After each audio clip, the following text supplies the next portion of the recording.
السلام عليكم ورحمة الله وبركاته أخياري كسول هذا عشرة كواد موجود كشنات كورسات فوكابلرية هدي الله يدمو عشر كان مركو لما هذا أرضي حلقة الدونية إنه قيح كره كوهاسب ديفايسسكا إيو لينكن وودسكا sidoo kale inuu sharaxi karo roolka ay ku leeyihiin isku xirka sidoo kale ardaygu inuu aqoonsado categorieska ama qaybaha ay kala leeyihiin iyo siyaabaha loo kala saaro sidoo kale saddexdaa nooc oo conjunction iyaga conjunctionska ah inuu maaragtay ardaygu kala saari karo coordinating conjunctions coordinating conjunctions iyo correlative conjunctions sidoo kale linking wordska short taskska inuu ardaygu maaragtay u isticmaali karo marka waxa weeyaan intaanan bilaabin modulkan wuxuu ku saabsan yahay waxa la yiraahdo ciwaankiisu waxa weeyaan waxa la yiraahdo cohesive devices and linking words cohesive devicesku vocabularyga markii hore waxaan sheegnay inuu 25% ka yahay tusaale ahaan IELTS oo kale oo kamid ah imtixaan lagu qiimeeyo qofka proficiency-giisa macnaha luqadda Englishka qofku ku hadli karaa wax ma ku qori karaa haddii maaragtay lagula hadlo ma fahmi karaa qoraal haddii akhris tahayna akhriska waxa uu akhrista ma fahmi karaa marka waxaan idhi 25% buu lexical resource-gu ama vocabulary-gu ka yahay imtixaanka speaking-ka iyo writing-ka labadaas section labadaas skill qofka marka laga qiimeynayo waxaa jira casharkan marka la joogo casharkani waa qayb gooni ah oo ka mid ah imtixaankaas taasina macnaha waxay ku tusaysaa muhiimadiisa casharkan waxaa jira waxa la yidhaahdo writing-ka halkan haddaan idinka tuso qaybtan waa brochure-ka imtixaanka IELTS-ka waxaan kasoo dejiyay website-kooda waxaan rabaa inaan idin tuso percentage-ka uu ka yahay okay halkan qaybtan waa qaybta speaking-ka waa speaking by descriptors soo ma aragtid afartaas qaybood baa mid kasta waxay tahay 25% tusaalahaan fluency and coherency waa 25% lexical resource waa vocabulary-ga ah si guud waa 25% grammatical range-guna waa 25% waa grammarkii and accuracy pronunciation-ka oo dhawaaqii ahna waa 25% marka halkan coherency-ga iyo fluency-gu waa casharka maanta aan ka hadlayno casharkan marka speaking-ka muxuu ka yahay 25% haddaad tagtid qaybta writing-ka qaybtana waa writing-ka isagana afartan maaragtay waxay yihiin mid 25% coherency and cohesion coherence waxa la yiraahdaa horta logical waxa ay isugu xirtay macnaha haddii la fiiriyo caqliyan ma yihiin waxa soo qortay wax isku xiran tusaale wax meel uu ka bilowdo leh introduction dabcan leh main ideas-kii body paragraph iyo conclusion oo kale macnaha wax logical isku xiran ma yahay waxa oo maaragtay dee hadda qofka introduction-ka soo akhriya waa inuu fahmi karo very simple maxaad ka hadli doontaa kuwa dambe oo dhan main body paragraphs-ka waxaa ka hadli doonto wax kasta waa inaad ku cadaysid qaybta ugu horeysa oo laga fahmo qofku very simple markuu thesis-ka akhristo wuxuu fahmi karaa maxaa la yiraahdaa main ideas-kaaga iyo waxa maaragtay aad u socotid inaad ka hadashid inta dambe qofku macluumaad dheeri ah marka raadinaya waa fahmay already waa in laga fahmi karo introduction-kaaga oo ka hadli doonaa koorsooyinka dambe marka very simple casharkan maanta aan ka hadli doono waxa weeyaan waa casharka muhiimadaasi waa 25% baa keligii uu ka yahay imtixaanka writing-ka iyo speaking-ka coherency marka waxa la yiraahdaa logical waa sheegay cohesion-kuna waa inaad isticmaasho casharka hadda waxyaabahan maanta bibliga uga hadli doono ah maxaa la yiraahdaa cohesive deviceska linking words marka haddaan ku bilowno cohesive devices maxay yihiin waa words or phrases that connect ideas waxay noqon karaan words oo erayo caadi ayay noqon karaan sida an oo kale ama so oo kale bay noqon karaan waxay noqon karaan phrases pairs camal ah bay noqon karaan labadoodana maxay isku xirayaan waxay isku xirayaan ideas bay isku xirayaan waxay isku xiri karaan words waxay isku xiri karaan phrases clauses sentences waa cashar xagga dambe aan ku arki doonaa make writing and speaking smoother writingka iyo speakingka waxay ka dhigaan mid dabacsan macnaha waxaa wuxuu noqonayaa wax dabacsan oo qofka maaragtay inuu follow sameeyo qofka waxaaga akhrisanaya inuu fahmo ayaa u fududaan doonta tusaalahan hadda maxaa waaye I wanted to rest but I finished my essay waxaan rabay inaan nasto laakiin waxaan dhameeyey qoraalkii aan qorayay haddii marka maxay cohesive phasesku why they matter maxay maxaa ay tahay inaad maxaa la yidhahdaa u baratid horta halkan hadda waa qaybtaan already aan soo sharaxay writing and speaking is scored on coherency and cohesion vocabulary iyagu 25% vocabulary kaliya ma hoosmanayaan waa separate section oo iyaga kaligood baa lagu saxayaa writingka iyo speakingka marka la joogo 25% ayaa lagu saxi doonaa haddii alla good use hadda aad u isticmaashid marka waxay keenaysaa band score sare inaad heshid haddii aad overuse aad ku samaysid oo dee sidii la rabay si ka badan aad isticmaashidna mechanical answers ayay keeni kartaa oo ah answers maaragtay waxaweeye aan maaragtay sidii la rabay aan ahayn oo maxaa la yidhaahdaa u baahan in laga shaqeeyo in bahanad loo qaato u baahan ayay noqonaysaa marka very simple waxaa laga rabaa inaad qaybtan ku xisaabtantid oo casharkaani maadaama casharka sidaa muhiimadaas le uu yahay modulkan uga hadli doono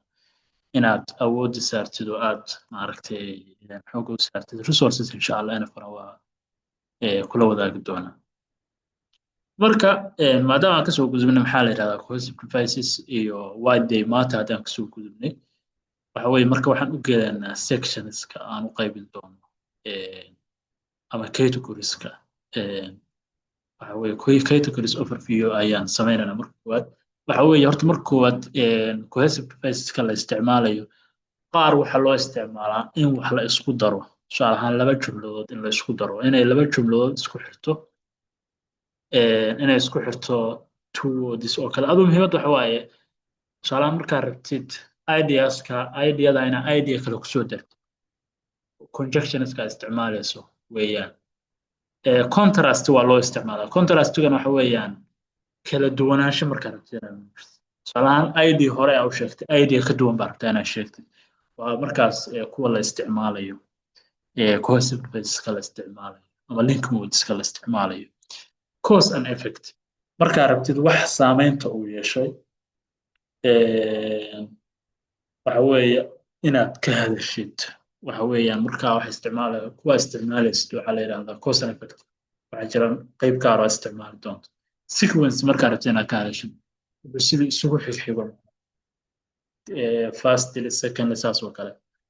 iyagana waxaa jira kuwa isticmaali doonto reason markaa rabtid inaad sheegtid sabab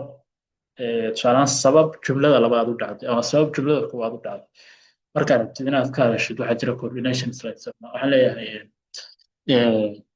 cohesive devices ama link modes la isticmaalo markaa rabtid inaad ka hadashid condition shardi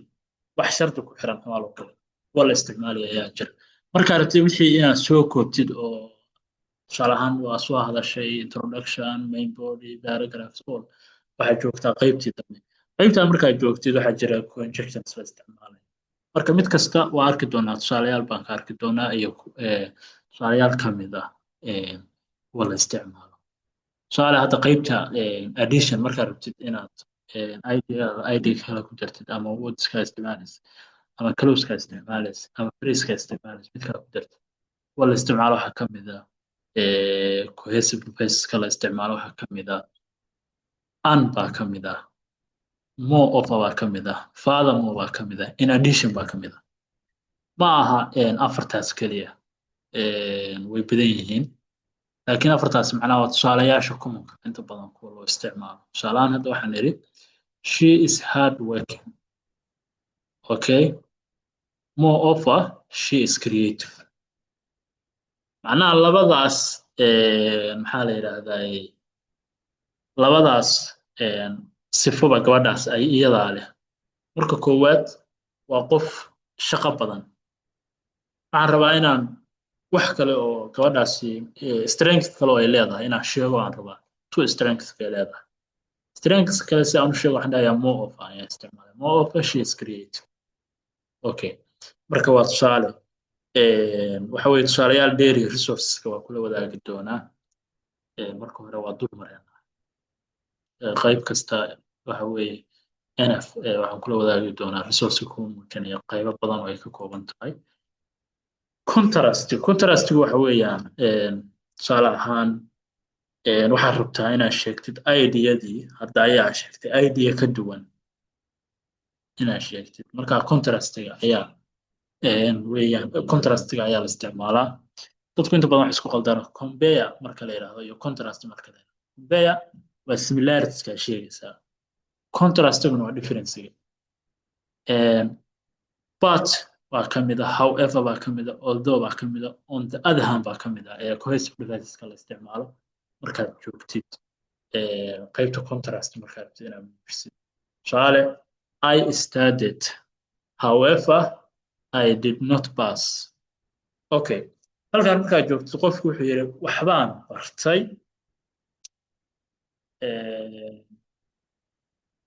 si kastaba ha ahaatee ma baastin ya marka macnaha waxay muujinaysaa inkastoo maaragtay aan wax bartay ma baasin oo kale hadda markaan marka waxay muujinaysaa although I studied hard however I did not pass it anaa waxay muujinaysaa inaad maxaa la yidhaahdaa aadan waxa weeye inaad maaragtay ideada marka hore aad tiri waa bartay dasta caadiga markaad maaragtay studied hard marka aad wax u baratay waxaad rajeynaysa inaad baasto laakiin dama aadan baasin marka waxay muujinaysaa contrast way kala duwan yihiin ideaska sheegaysid qaybta cause and effect because baa ka mid ah therefore baa ka mid ah thus baa ka mid ah consequently baa ka mid ah su'aale she was late because the bus broke down way soo daahday sababta u soo daahdeen waxa weeye baskii waxa sababay inay soo daahdo waxa weeye baskii ayaa maaragtay jabay macnaha tayr baa ka mid jira camal oo kale breakdownkaas ereygaas maaragtay phrasal verb sometimes waxaa loo isticmaalaa qofka markuu emotionskiisa uusan controli karin ayaa la isticmaalaa marka markastoo aragtid macnaheedu ma aha wax jabay in laga hadlayo phrasal verbska gaar baan u arki doonaa already waxaan mulaya cashar hore waa tii aan idinkula wadaagay BBC Learning English waxay leedahay qayb phrasal verbska si fiican kuu baraysa waad kala soo degi kartaa casharadii hore haddaad soo daawatay khasab waa soo daawatay haddii maaragtay aad note garaysatay okay qaybta sequence and orderka oo ah sidee wax isugu xigaan so first next then finally oo kale waxa weeye waa kuwa cohesive phaseska ay tahay inaad isticmaashid markaad rabtid inaad tusaalahaan sequencega sheegtid tusaalahaan wuxuu dhaceen oo kale waxaad rabtaa inaad ka sheekaysid processkaasi meeshu ka bilaabanayo maxaa ku xiga maxaa ku sii xiga ugu dambeyn saasoo kale processka noocaas rabtaa inaad ka sheekaysid tusaalahaan hadda waxaan idhi first brainstorm marka ugu horeysa maskaxda tuuj oo brainstorming sameeye wixii si qoto dheer uga fikir dhinacyo badan ka fiiri kadibna outline markaas waxaad samaysaa layoutkii tusaale ahaan aad maaragtay waxa kan u diyaarin lahayd diyaarso ka fikir tusaale ahaan halkee ka bilaaba maxaan ku xijiyaa maxaan kusii xijiyaa ugu dambayna waxaad samaysaa qor markaa layout markaad qoratid kadibna waxaad samaysaa qoro saasaa loola jeedaa marka waa process markaa rabtid inaad ka sheekayso oo kale ayaa tusaale waxaa la isticmaalaa sequencega maxaa ku sii xiga waxaa ku xiga reason markaa rabtid sababta wuxu dhaceen oo kale inaad sheegtid tusaale waxaa kamid ah since baa kamid ah as baa kamid ah due to baa kamid ah owed to baa kamid ah tusaale since it was raining we stay at home inkastoo roob da'ayo waxaan joognay maadaama uu roob da'ayo waxaan joognay guriga macnaha why we stay at home because it was raining yeah marka since it was raining we stay at home waxay muujinaysaa sababta aan guriga u joognay marka sababta waxaa ka mid ah baseka loo isticmaalo reasoning shardi markaa rabtid shardi inaad ka hadashid waxaa jira conditions la isticmaalo waxa weeye waxaa ka mid ah if baa ka mid ah unless baa ka mid ah provided that baa tusaale ahaan if you study haddii aad wax baratid you will succeed waad guuleysanaysaa conditionka ku xiran halkaan conditionka lagu xiray successka waxa weeyaan inaad wax baratid waa conditions ya waxaa jira kuwa loo isticmaalo conclusion and summary markaa rabtid inaad wax soo koobtid waxaa jira conjunctions ama wax la yiraahdo linking words cohesive verbs la isticmaalo in conclusion gabagabadii overall iyo to sum up ayaa ka mid tusaale in conclusion gabagabadii technology has changed education waa macnaha tusaale waxbaa ka hadlaysay waa soo sheekaysay waa soo wada waxaa tiri gabagabadii teknolojiyadu waxay bedeshay waxbarashadii macnaha waxbarashada systemka markii hore wax loo baranayay hadda waxaa maaragtay isbedel uu ku yimi qaabka hadda maaragtay wax loo barto okay marka haddii aan maaragtay intaa uga soo gudubno cohesive verbska categorieskooda oo aan maaragtay qaybo badan kasoo hadalna qaybta maaragtay markaad rabtid inaad laba sentences isku dartid markaad rabtid inaad sabab sheegtid waxaas u dhaceen markaad rabtid inaad sheegtid waxa la yiraahdo maxaa la yiraahdaa markaad rabtid inaad sheegtid addition markaad rabtid inaad isku dartid contrastiga markaad rabtid inaad laba shay kala duwanaanshahooda aad sheegtid markaad rabtid inaad sheegtid waxa la yiraahdo sababta ay waxaas u dhaceen markaad rabtid sequencega qaabka wax isugu xeegaan markaad rabtid maxaa la yiraahdaa shardi qaybahaas oo dhan markaa gabagabada marayno sida hadda kan oo kale intaas oo dhan markaan kasoo hadalnay kadib waxaan u imanaynaa wax la yiraahdo conjunction tails conjunctionku waa isku xire horta sideedaba waxaan aan ka hadlayno iskaba dhanba cohesive verbsku waa hadda qaybahan waxaan u kala saaraynay tusaalehaan la isticmaalayo weeyaan tusaalehaan aan waxaan soo dhan aan ka hadlaynay laakiin waxaad ogaataa conjunction typeskan hadda aan ka hadli doono waa iyagii baan waxaan u samayn doonaa noocyo wax cusub kama hadlayno waxaan rajaynayaa inaad halkaas ila fahantay macnaha hadda waxaan samayn doonaa hadda kuwa la yiraahdo coordinating conjunctionsku waxay isku xiri doonaan laba sentence oo kala madax bannaan bay isku xiri doonaan subordinatingkuna waxay isku xiri doonaan laba dependent oo tusaale ahaan midkood midka kale ku tiirsan tahay ama mid independent ah iyo mid dependent ah xarajana ila fahantay halkaas kuwan waxaan maaragtay isku xiraan laba kala madax bannaan macnaha laba jumlo ama laba word oo mid kasta gaarkeeda u istaagi karto aanay midna mid u baahnayn laakiin u baahan in la isku xiro ayaanu isticmaali doonaa subordinatingkana waxaan u isticmaali doonaa laba midkood aanay madax bannaanayn ama labadooduba aanay madax bannaanayn correlativekuna waxa weeyaan waa kuwa waxay isu raaci doonaan conjunctions mid haddii la isticmaalo ay khasab tahay midka kale in la isticmaalo macnaha waa pairs marka tablesku waa noocaas waxa la isticmaalo doono waa cohesive devices ama link words weeyaan waxaan rajeynayaa halkaas inaad ila fahamtay hadda qaybta min practice intaanan u gudbin halka linkigan aad ka helaysaa qaybta waxa weeye popular websiteska aan ku siin doono iyo qaybta father resourceska labadaba hadda qaybta father resourceska haddaan taagno intaan hadda sheegayay waa kan haddaan mutualkan startin idhaahno halkan buu ina keenay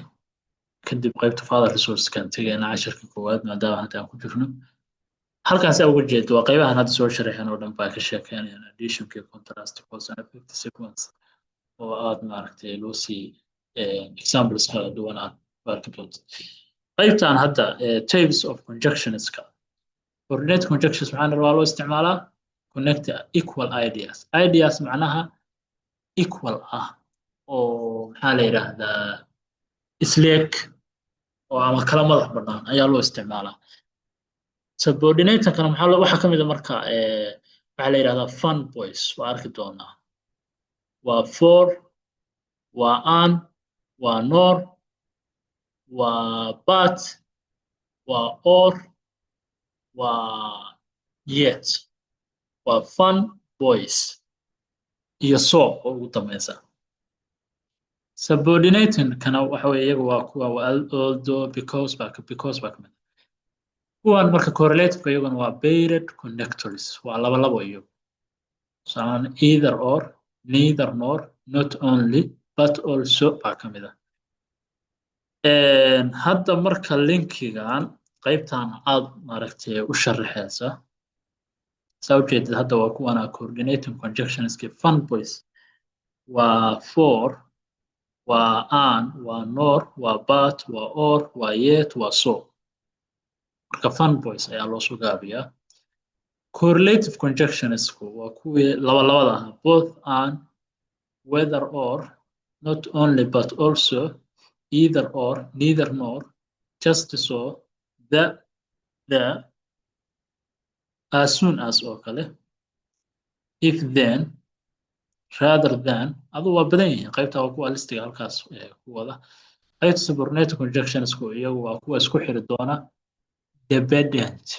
waa inaad kala fahantid labadan waa inaan iska haysan kuwan waa beer waa ka garan doontaa laakiin labadan iyo iskaga kaa khaldamin shalaan jumlo keligeed meel istaagi karto macnaheeda dee waa tusaalaanta ku siin doonaa hoos aan tegi doonaa haddaa aragto jumlo meel istaagi karta waa maxaa la yidhaha waxaa isticmaalaysaa coordinating haddii kalena subordinating baa isticmaalaysaa hadday tahay dependent okay aan soo gudubno marka what's a conjunction buu xataa ka hadlaya conjunctionku maxaa waaye conjunction are not glamorous but they do serve an important function you can think of them as join words eraya ayaa la isku xirayaa very simple erayo kaliya maaha waxyaabo kale sentences baa la isku xiri karaa conjunction labor to bring words or phrases together bring words and phrases buu yidhi soo aragti right create longer complex sentence oo loo isticmaali karaa okay tusaalayaashan hadda aan soo qaadano the girl hit the ball soo ma aragti examples of simple sentences buu soo qaatay okay the youth that her the girl has blue eyes intaan oo dhan sifo waxa iskale maxaa la yidhahdaa may waa wiil baa ku jira he looked at her okay so haddaan akhrinayaa mugta waxyaabaha naga anfacaya aan rabnaa inaan aragno okay conjunction kii waa kuwan iyadoo la isticmaalay tusaalahan I love Monica and Rakule waa laba gabdhood Rakiil iyo Monica I spent 3 hours fishing sorry I spent 3 hours fishing but I never caught anything okay halkan waxa uga jeedaa tusaalahan labadaani way kala madax bannaan yihiin tusaalahan hadda haddaan dhaho I spent 3 hours fishing 3 saacadood ayaan kalluumaysanayay maxaa sugaysaa 3 saacadood ayaan kalluumaysanayay oo jumlo dhammaystiran haddaan dhaho sidoo kale I never caught anything haddaan dhaho sidoo kale I never caught anything haddaan dhaho waxa weeye waxba ma aanan helin oo kale marka iyaduna waxay noqon kartaa mid gaar u istaagi karta marka labadaas si la isugu xiro waxa la isticmaalay but oo ah coordinating conjunction I want a dog or a lamb kan oo kale isaguna maxaa weeye waxa la isku xirxiray waa kuwan oo kale iyagu waa dependent waxaan rabay a ama lamb I wanted to see the doctor because I thought it was dying okay marka kuwan oo kale waxa weeyaan iyaguna waa dependent waxa la waa independent baa la isku xirayaa halkan marka lagu kala saari doonaa listiga conjunctionska coordinate conjunctionska hadda waa kuwana people think condition when they hear the word conjunction coordinate conjunctions consist of 7 words each word is connected with phrases or clauses of equal grammatical importance so coordinating conjunction list waa kuwana marka waa fun boys how to use okay waa kuwan I visit the planetarium every Tuesday afternoon or I enjoy viewing the stars so macnaha waxa la isku xiray laba independent oo ah independent sentences ayaa la isku xiray I visit my mother and the ice cream man in Central Park waxaan booqday hooyaday iyo ninka ice creamka ayaa waxaan ku booqday beertaas marka waxaad ka arki kartaa halkan inay yihiin in ay yihiin jumlado gaar u kala istaagi kara I don't go for the ambience nor the stir fried rice yeah okay correlative conjunctions marka correlative conjunctions waa kuwii maaragtay labada isu raacaya soo maaragtay su'aalayaashooda maxaa weeye I don't know whether you'd like sea bass or lobster ma ogi inaad jeceshahay sea bass or lobster waa noocyo ka mid ah waxa weeye xayawaanaadka badda laga cuno oo kalluunka ka mid ah weeyaan lobsterkaas waxaa macnaa inuu yahay bahasha caanaha boostada aynu nidhaahno ma hubo laakiin waa fiirin kartaa she is not thinking as logically as she can waxaan u malaynayaa she is not thinking uma fikirayso as logically as she can sida ugu macquulsan oo ay u fikiri karto uma fikirayso marka waa as maaragtay as logically as laba as baa la isticmaalay oo maaragtay waa correlating conjunctions I stole not only the hubs but also the tires waxaan xaday keliya ma xadin hubkis ay dhan ogole waxay ula jeedaan oo baabuurtu leedahay laakiin xataa tireski waan xaday okay subordinating conjunctions marka iyaguna waa kuwa isku xiraya dependent clauses so hadda because of the dog bite I always fear being next to cannons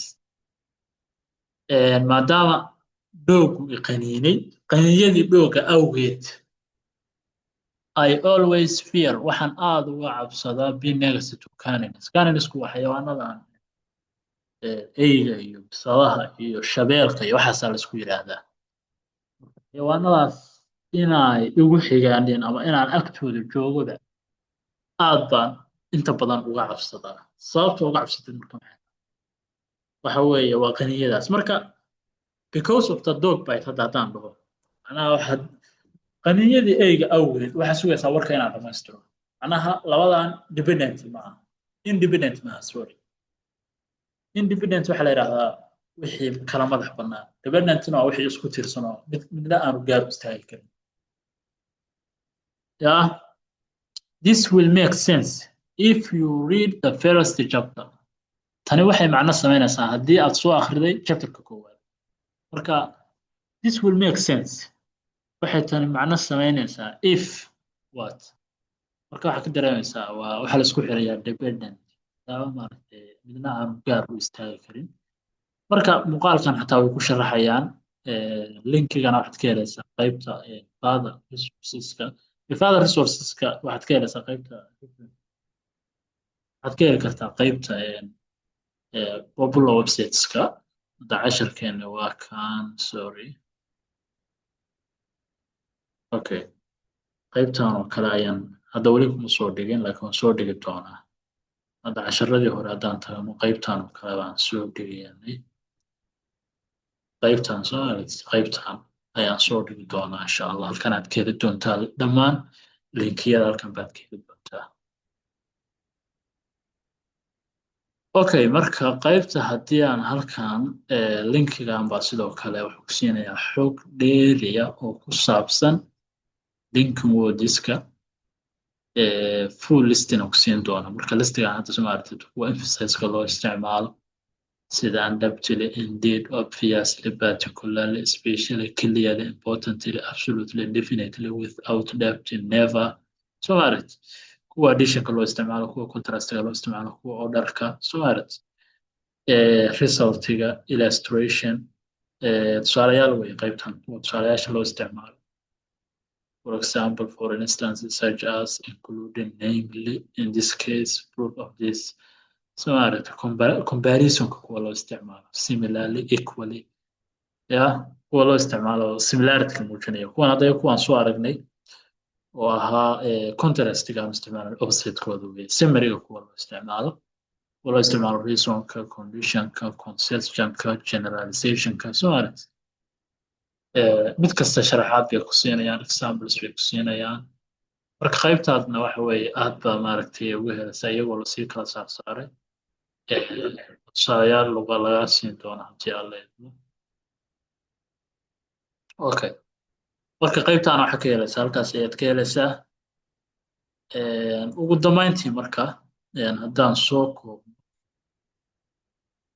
sorry I don't know halkan inaad arki doontaan 1 minute ugu dambeyntii marka insha allah waxaan kaa rabaa qaybtan mini practice-ka inaad isku daydid oo meelahan bal cohesive base ka geli karaa inaad qiimeysid kadibna aad gelisid I wanted to buy it waxaan rabay inaan iibsado dash I did not have the money lacag ama lacag maanan hayn you will succeed waad guuleysan doontaa dash jawaakaan haddaa aad u shaqayso marka qaybtan waxyaabaha ay macquul tahay inaad gelisid geli waxaa sidoo kale kugula talinaya qaybta taskiga inaad ka shaqaysid si aad u tijaabiso fahamkaaga sidoo kale inaad maaragtay qaybta father resourceska inaad tagtid xog dheeri baa ka helaysaa linkiyadan haddaan qaybta popular websiteska loo wadaagi doono inaad tagtid kadibna foomka aad buuxisid u gudubtid next lesson ayaan isagana isla qaybtan ku jira 3 cashar markaad dhamaysidna qaybtan next module ayaad ku gudbi doontaa casharkeenu intaas buu hadda ku egyahay aad baan kuu salaamaya asalaamu calaykum